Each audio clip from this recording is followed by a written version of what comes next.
जय हिंद दोस्तों। Welcome to AK study point NCC YouTube channel. AK study point NCC YouTube channel में आपका स्वागत है।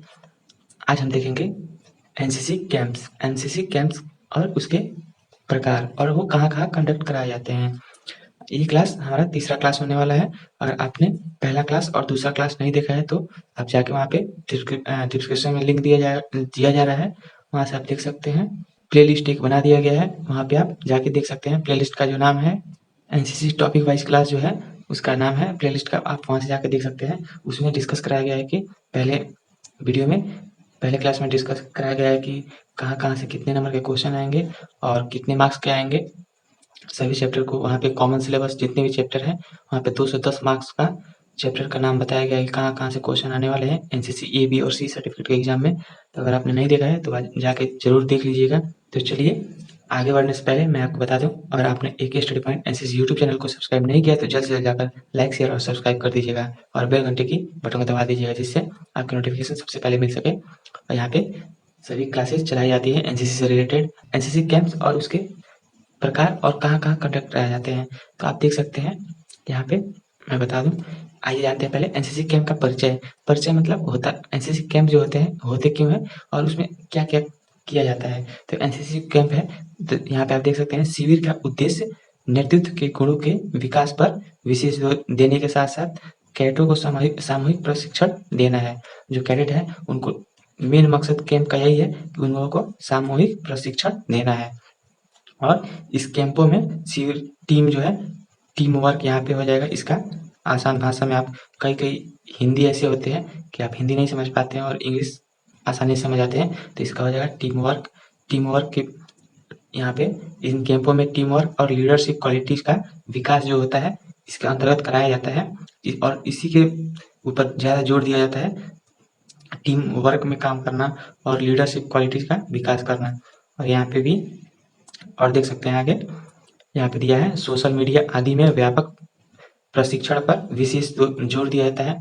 जो कि सोशल मीडिया है, सोशल मीडिया पर हमें एक्टिव रहना है, तो कैसे एक्टिव रहना है और अच्छे विचारों को कैसे सोशल मीडिया पे और बढ़ाना है, और जो अफवाहें फैलती है उसे सोशल मीडिया को हमें कैसे रोकना है। सोशल मीडिया के थ्रू जितने भी अफवाहें फैलती है ये सभी का एनसीसी शिविर या कैंप में कराए जाते हैं और आपको इसके लिए कैंप में उपस्थित होना आवश्यक है।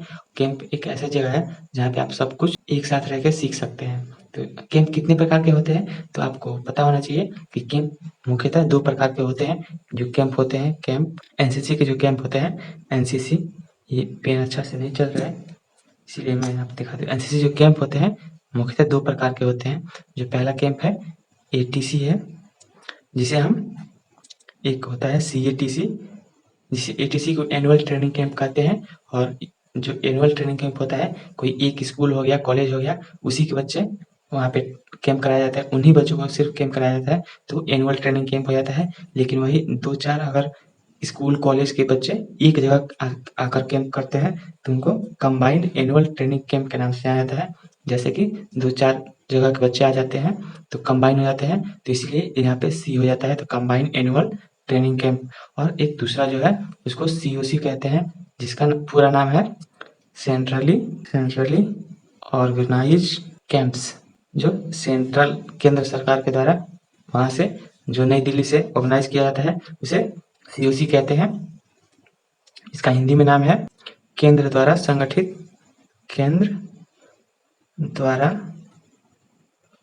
संगठित शिविर, या इसे कैंप भी कह सकते हैं कैंप। इसका ये मुख्य 2 ही प्रकार के होते हैं और जितने भी और कैंप होते हैं वो सीओसी के अंतर्गत आते हैं। या सीओसी में आरडीसी हो गया इत्यादि बहुत कैंप है। आगे हम जानेंगे ये कौन से कैंप है यहाँ पे और आगे हम जानेंगे। लेकिन यहाँ पे हम पहला देखते हैं, पहला जो कैंप है एटीसी है, तो एटीसी के बारे में हम आगे देखते हैं। तो यहाँ पे देखेंगे एटीसी या सीईटीसी एनुअल ट्रेनिंग कैंप या कंबाइंड एनुअल ट्रेनिंग कैंप। ये मुख्यतः 2 ही इसके प्रकार हैं जो कि आपको मैंने पहले बता ही दिया है। यह कैंप एसडी के लिए, एसडब्ल्यू के लिए और जेडी के लिए भी ये होता है। ये सभी के लिए होता है, जेडब्ल्यू के लिए भी होता है ये कैंप जो है 10 दिनों के लिए आयोजित होता है। इस शिविर का उद्देश्य यही है कि जो भी कैडेट्स हैं उन लोगों को एक जीवन में जो एक लाइन होती है, जीवन कैसे जीना है, मिलजुल कर कैसे जीना है, एक मनुष्य सामाजिक प्राणी है, उसे मिलजुल के कैसे रहना है, एकता में कैसे रहना है, ये सभी चीज़ इस कैंप के अंतर्गत सिखाया जाता है। तो इसका पॉइंट आप बना के लिख सकते हैं। जीवन को नियमित तरीके से जीवन बिताने का जीवन का परिचय कराना होता है। यहाँ पे दूसरा पॉइंट हो जाता है, कैंप प्रशिक्षण के दौरान कैडेट को रेंज ड्रिल सिखाया जाता है।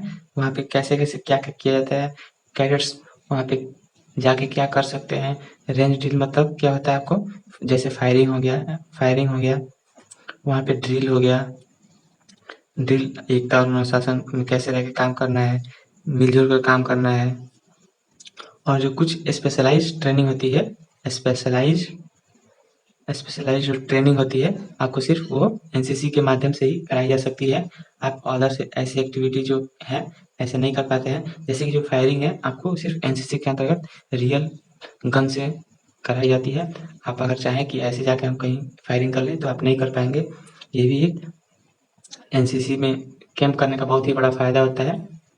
इन कैंपों में अनुशासन में रहना सिखाया जाता है। अनुशासन में हम रहकर कैसे अपना कार्य करें, अनुशासन सिखाया जाता है। चरित्र का निर्माण कैसे करते हैं वो सिखाया जाता है।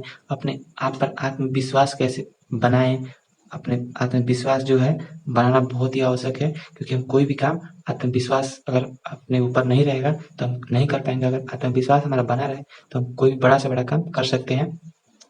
इसलिए ये सभी चीज़ें एक एनसीसी कैंप के द्वारा आपको सिखाई जाती है। आपके अंदर अनुशासन की भावना पैदा की जाती है। यहाँ पे कई लड़के होते हैं कि अनुशासन में नहीं रहते हैं, फिर भी उनको अनुशासन में रहने का हर एक संभव प्रयास किया जाता है। उनका चरित्र निर्माण कैसे होता है, वहाँ पे सभी एक्टिविटी कराई जाती है। यहाँ तक कि यहाँ पे सांस्कृतिक कार्यक्रम भी इसके अंतर्गत, कैंप के अंतर्गत सांस्कृतिक कार्यक्रम भी हो गया, वो भी कराई जाती है। ऐसे ही बहुत सारे एक्टिविटी जो है वो एनसीसी कैंप के अंदर, जो कंबाइंड एनुअल ट्रेनिंग कैंप है इसी के अंतर्गत कराई जाती है। और भी कैंप है जिसमें अदर एक्टिविटी और ऐड कर दी जाती है, पर अभी आपको सिर्फ सबसे जो कॉमन कैंप है एटीसी या सीएटीसी, उसी के बारे में डिस्कस कर रहे हैं। तो आप सिर्फ इतना ही जानिए कि सांस्कृतिक कार्यक्रम और भी अदर एक्टिविटीज कराई जाती है। और इसमें और सबसे मेन बात है, यहाँ फर्स्ट एड का आपको एक्सपीरियंस भी करवाया जाता है और प्राथमिक चिकित्सा पर जोर देने के लिए अधिक प्रयास किया जाता है। यहाँ पे ये जो कैंप है इसमें फर्स्ट एड के लिए सबसे ज़्यादा जोर दिया जाता है कि आप किसी को चोट लग जाता है तो कैसे उसको बैकअप करेंगे, उसके लिए बैकअप कैसे तैयार करेंगे, उसके लिए क्या करें हम कि वो प्राथमिक उपचार उसको देकर हॉस्पिटल में पहुँचा सकें। ये सबसे इसमें ज़्यादा जोर दिया जाता है। तो हमारा दूसरा नंबर पे आता है, ये तो पहला हो गया, पहला टाइप। दूसरा हमारा टाइप हो गया सीओसी, जिसे मैंने पहले ही बताया था सीओसी। तो इसका पूरा नाम होता है सेंट्रली ऑर्गेनाइज कैंप्स। जो सेंट्रल जो न्यू दिल्ली से ऑर्गेनाइज की जाती है, सेंट्रल जो होता है वहाँ से इसकी देखरेख की जाती है। तो इस कैंप के दौरान बहुत सारे केंद्र आ जाते हैं। ये केंद्र, इसका हिंदी में आपको बता दूं कि यह इसके केंद्र द्वारा संगठित शिविर के नाम से भी जानते हैं। शिविर होता है केंद्र द्वारा संगठित शिविर, ये सब होते हैं जिसके अंतर्गत डीजीएनसीसी स्तर पर ये योजनाबद्ध है।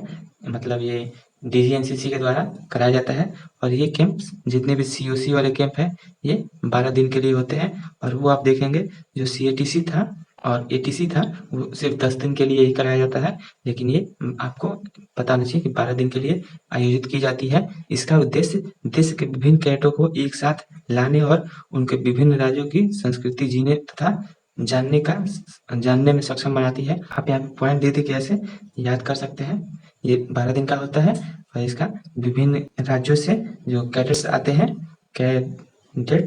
जो विभिन्न राज्यों से कैडेट्स आते हैं, उन्हें मिलजुल कर जीने की कला को सिखाया जाता है इसके अंतर्गत। और एक क्षमता उन लोगों को प्रदान की जाती है, एक जीने की क्षमता होती है कि आदमी किसी भी माहौल में जाए तो उस माहौल में कैसे ढल के जी सकता है। यही सब सभी राज्यों की अलग-अलग संस्कृति होती है और खान-पान रहन-सहन सब कुछ अलग होता है। तो यहाँ पे एकजुट में रह के, एकता में रह के उसे हम कैसे मैनेज कर रहे हैं, इसी मैनेजमेंट को ही हम इस कैंप के द्वारा हम जानते हैं कि इस मैनेजमेंट को हम कैसे अपने खुद से मैनेज कर रहे हैं। इसी के लिए ये कैंप्स कराई जाती है आपको।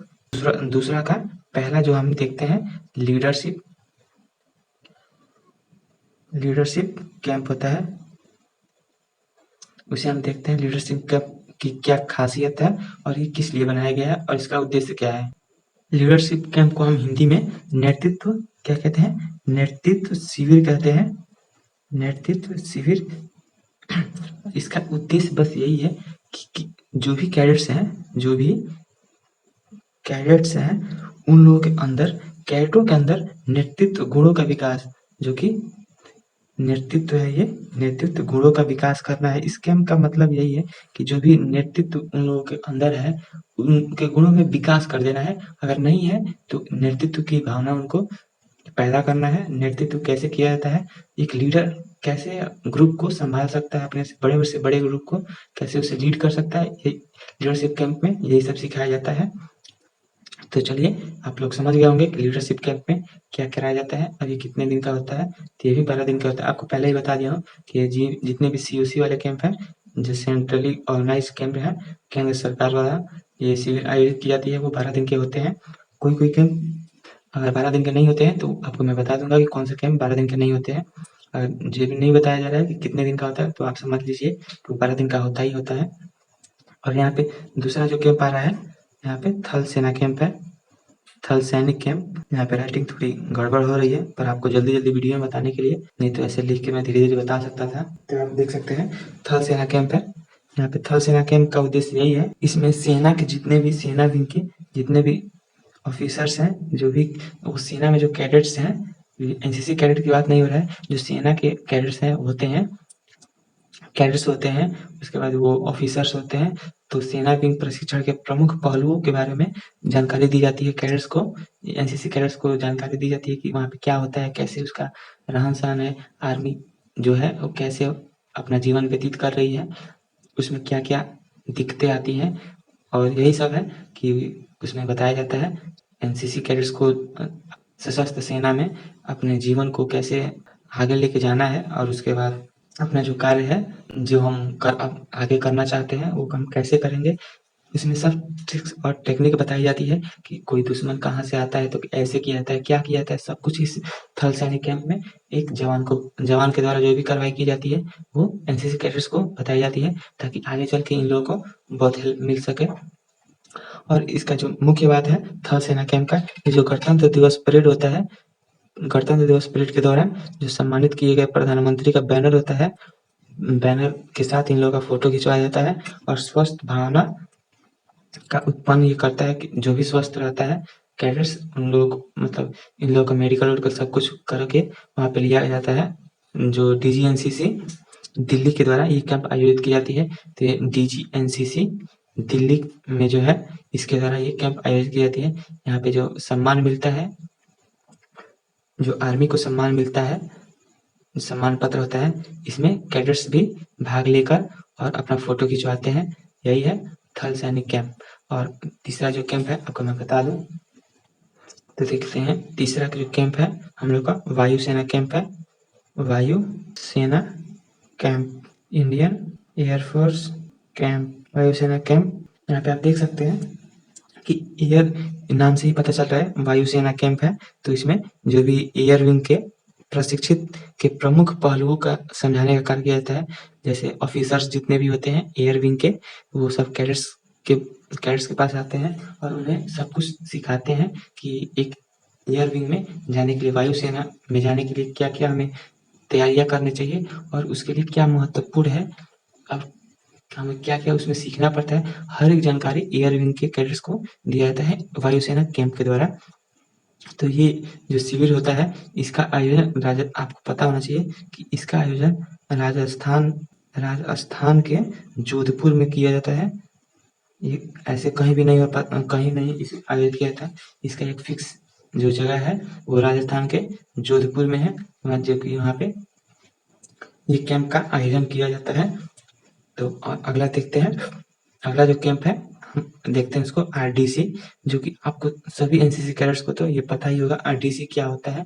रिपब्लिक डे कैंप ये सबसे हाईएस्ट मतलब एक एनसीसी कैडेट का सपना होता है कि मैं भी एक आरडीसी कैंप कर सकूं, और यही सपना कई लोगों का पूरा भी हो जाता है, जो मन से मेहनत करते हैं उन लोगों का सपना पूरा भी होता है। और ये दिल्ली राजपथ पर इसका परेड होता है। ये शिविर हमारा कितना दिन तक चलता है आपको मैं बता दूं कि ये 12 दिन की होती है शिविर। आरडीसी जो भी है 12 दिन की होती है। रिपब्लिक डे कैंप को हम आराम से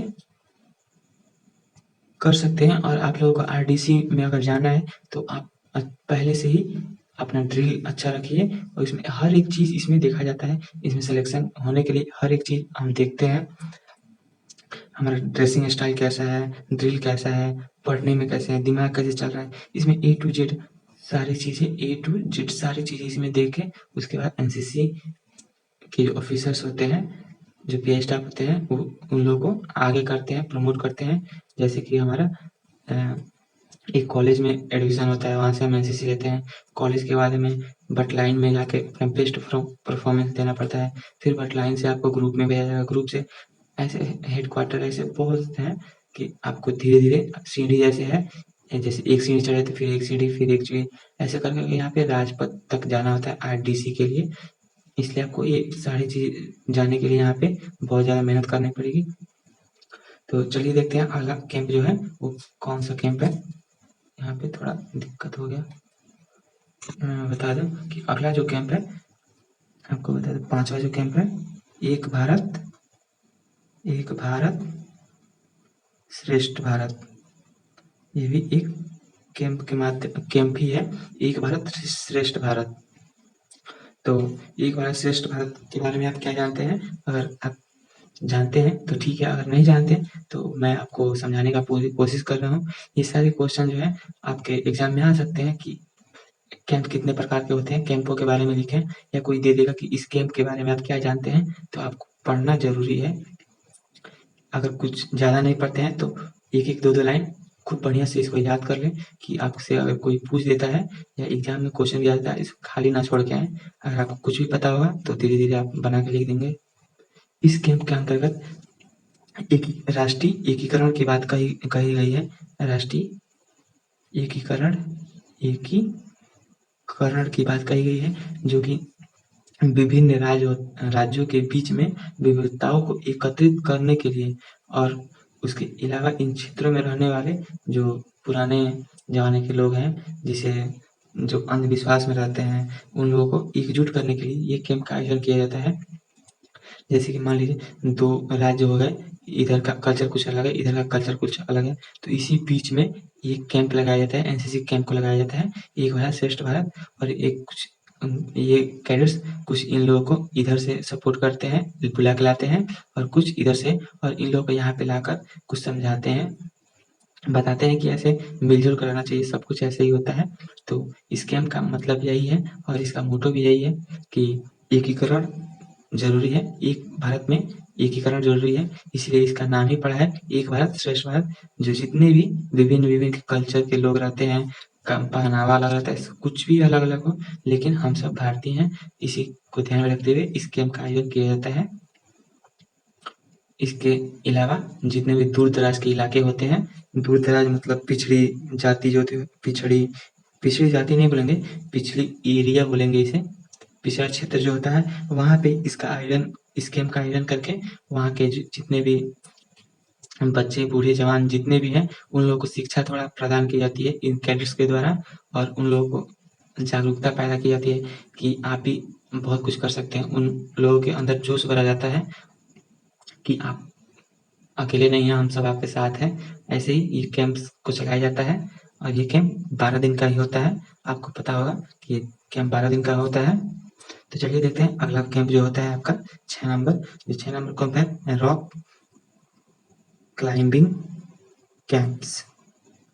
रॉक क्लाइंबिंग कैंप है, जो कि आपको क्लाइंबिंग चढ़ने के लिए, जो पहाड़ होता है, पहाड़ों पे चढ़ने का ट्रेनिंग इसमें दिया जाता है। इसमें आपको हर एक बेसिक जानकारी दी जाती है आप लोगों को।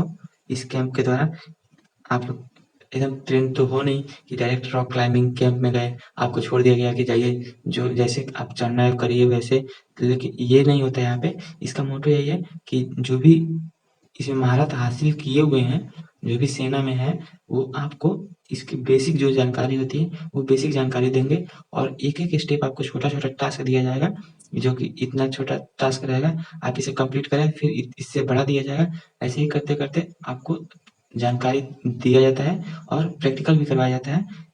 सबसे मेन रीज़न कैंप्स का यही है कि इस कैंप्स में आपको प्रैक्टिकल करवाया जाता है। थ्योरी तो कोई भी पढ़ा सकता है, स्कूल में, कॉलेज में थ्योरी कोई पढ़ा सकता है, लेकिन प्रैक्टिकल के लिए हमारी सेना का होना बहुत ज़रूरी है और ये सब हैं हम अकेले नहीं कर पाएँगे। अगर अकेले करते हैं तो इसमें बहुत जान जोखिम में डालने के जैसा है और यहाँ पे सभी सुविधाएँ रहती है कि क्या करना है, क्या नहीं करना है। अगर कुछ हो भी जाता है तो फुल सपोर्ट करती है आर्मी हमारी और इन लोगों का तो यही काम है, तो ये सब बहुत जल्दी हैंडल कर लेते हैं, कोई भी सिचुएशन होती है तो। तो ये आप रॉक क्लाइंबिंग कैंप के बारे में तो जान गए होंगे, इसकी बेसिक जानकारी दी जाती है कि पहाड़ पे कैसे चढ़ना है, कैसे क्या करना है। इसमें जो लीडरशिप एक आता है, लीडरशिप कैंप का भी कुछ भाग इस रॉक क्लाइंबिंग कैंप में पड़ जाता है, क्योंकि जो जो आगे का बंदा मतलब होता है, जो सीनियर होता है, वो सीनियर और कोई जूनियर आपका कहीं चढ़ने पे या कोई भी साहसिक जो कार्य होता है, साहसिक कार्य होता है, अगर वो करने में डर रहा है या उसका हिम्मत नहीं हो रहा है, तो इसका उत्साह जो होता है, थिंकिंग पावर, इसे इंक्रीज़ करना होता है। तो साहसिक जितने भी कार्य हैं, उसे हम कैसे बढ़ा सकते हैं, ये सब कुछ इसमें सिखाया जाता है इस कैंप के द्वारा। और जो नेतृत्व की भावना है, उसे भी इसमें बहुत ज़्यादा मजबूत की जाती है। साथ ही में इसका सबसे मेन जो है, उसके सहन शक्ति इसमें आपको चेक की जाती है, कितना आपको सहन शक्ति है। जो सहन शक्ति है, इसमें आपको सबसे ज़्यादा इसी को इसमें डिफाइन किया गया है कि आपकी सहन शक्ति कितनी है। कोई भी आप काम करते हैं तो उसमें आपको दर्द होता है, कुछ भी आपको होता है, आप कितना सह सकते हैं, आपके पास क्षमता कितनी है, इसमें ये भी देखा जाता है। तो अब चलिए देखते हैं अगला कैंप्स, जो कैंप्स नंबर 7 है हमारा, all India trekking camp. All India trekking camp, all India trekking camp.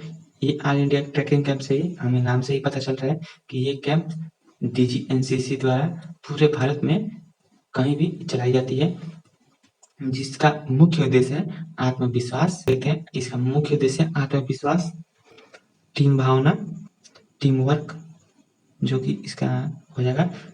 All India trekking camp का मोटो यही है, आत्मविश्वास को बनाना है, टीम वर्क को अच्छे से इसमें लीड कैसे किया जाता है, टीम मेंबर के काम कैसे कर सकते हैं अच्छे से, वो इसके साथ साथ पर्यावरण जागरूकता भी हमें सिखाया जाता है। पर्यावरण के प्रति हम कितने जागरूक हैं और इसके फायदे नुकसान जितने भी हैं पर्यावरण के, क्या क्या करना चाहिए पर्यावरण के लिए हमें, ये सभी चीज़ें सभी लोगों को वहाँ पे बताना चाहिए और जहाँ पे कैंप जाता है वहाँ पे जागरूकता भी फैलाना चाहिए।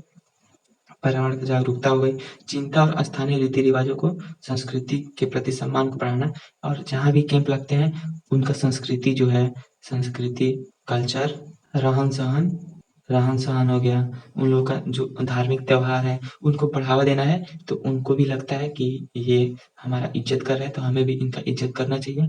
तो वैसे ही हम लोग कई जगह, मान लीजिए कई सारे बच्चे दूसरे स्टेट से आएँगे यहाँ पे, तो ये लोग यहाँ पे इज़्ज़त करते हैं, तो इन लोगों के मन में भी एक भावना जागती है कि हाँ, ये लड़के अच्छे हैं और वहाँ की जो पब्लिक भी है, वो भी अच्छी ही है। तो वैसे ही हमें ऐसे जानकारी मिलती है।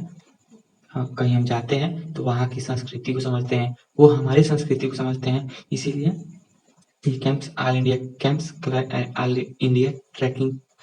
ट्रैकिंग है, यहाँ पे ट्रैकिंग कैंप्स कराए जाते हैं। चलिए तब देखते हैं अगला जो कैंप्स है।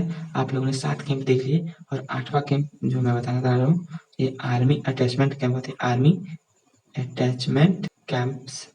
अगर आप लोग को इसका PDF चाहिए तो आप लोग PDF ले सकते हैं, ये PDF आपको डिस्क्रिप्शन में मिल जाएगा, वहाँ पे लिंक आपको टेलीग्राम का मिल जाएगा।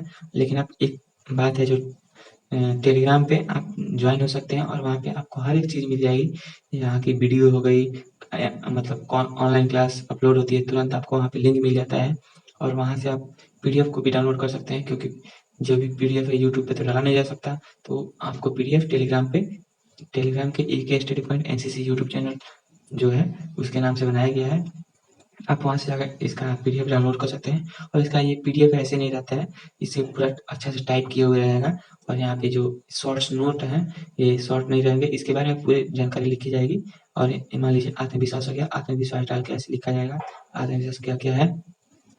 यहाँ पे देखेंगे आर्मी अटैचमेंट कैंप, ये कैंप जो होती है सिर्फ 12 दिन की होती है, आपको तो पता ही होगा 12 दिन की होती है। इसमें आर्मी अटैचमेंट कैंप में SD के कैडेट जा सकते हैं और SW के कैडेट्स जा सकते हैं। ये GD के लिए नहीं होता है, GD जूनियर डिवीजन के लिए नहीं होता है, क्योंकि ये सीनियर डिवीजन के लिए हमें मतलब होता है ये। और आर्मी में शामिल होने की प्रेरणा देती है और जो भी आर्मी जो कार्य करती है उसे इस कार्य को कैसे करना है वो इसमें सिखाया जाता है कि आर्मी की दिनचर्या क्या है और क्या करती है, इसे सिखाया जाता है। आत्मविश्वास बढ़ाना, दूसरों को सहारा देना, दूसरों को सशस्त्र सेना में भर्ती होने के लिए प्रेरित करना, इस आर्मी अटैचमेंट कैंप में सिखाया जाता है कि कोई दूसरा भी जो है उसे हम सेना में आने के लिए कैसे प्रोत्साहित कर सकते हैं। सैनिक रेटिंग में जानने का समानता सिखाया जाता है। यही आर्मी अटैचमेंट कैंप है, जो भी लड़के करते हैं वो लगता है या वो आर्मी के कैडेट्स हो गए हैं, वैसे ही आप लोगों को भी बनना चाहिए। आप लोग हो सके तो ज़्यादा से ज़्यादा कैंप करें, जितना आप ज़्यादा कैंप करेंगे आपको इतना ज़्यादा एक्सपीरियंस होगा। लास्ट में आ जाता है IM में कैंप्स और OTA। आपको तो ये पता होगा, ये भारत की सबसे फेमस डिफेंस क्लासेस में एक है, डिफेंस एकेडमी में एक है, जो कि SW, SD और SW के माध्यम से होता है। इस IMA और OTA जो होती है इसमें हम 11th 12th पास करके और यहाँ फॉर्म भर के इसमें इसके अंदर जा सकते हैं IMA और OTA के अंदर। और यहाँ पे हमें डिफेंस लाइन से तैयारी कराई जाती है और यहाँ पे हमें सबसे मेन बात जो बताई जाती है, यहाँ पे हम कैसे डायरेक्ट ऑफिसर रैंक की तैयारी कैसे कर सकते हैं और ऑफिसर रैंक की तैयारी यहाँ पे कराई भी जाती है।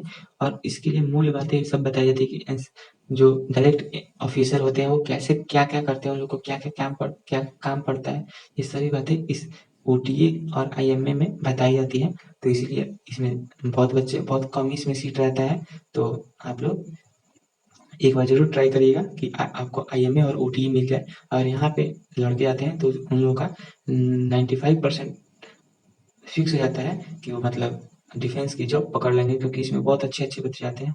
इसका एंट्रेंस होता है, उसके बाद बहुत सारी आगे प्रक्रिया होती है, एक मेडिकल होता है, मतलब जैसे आर्मी में भर्ती होती है वो भी ऐसे ही होता है। क्या आपने अभी तक AK स्टडी पॉइंट चैनल को सब्सक्राइब नहीं किया है तो जल्द से जल्द लाइक शेयर सब्सक्राइब कर दीजिए। Thanks watching this video.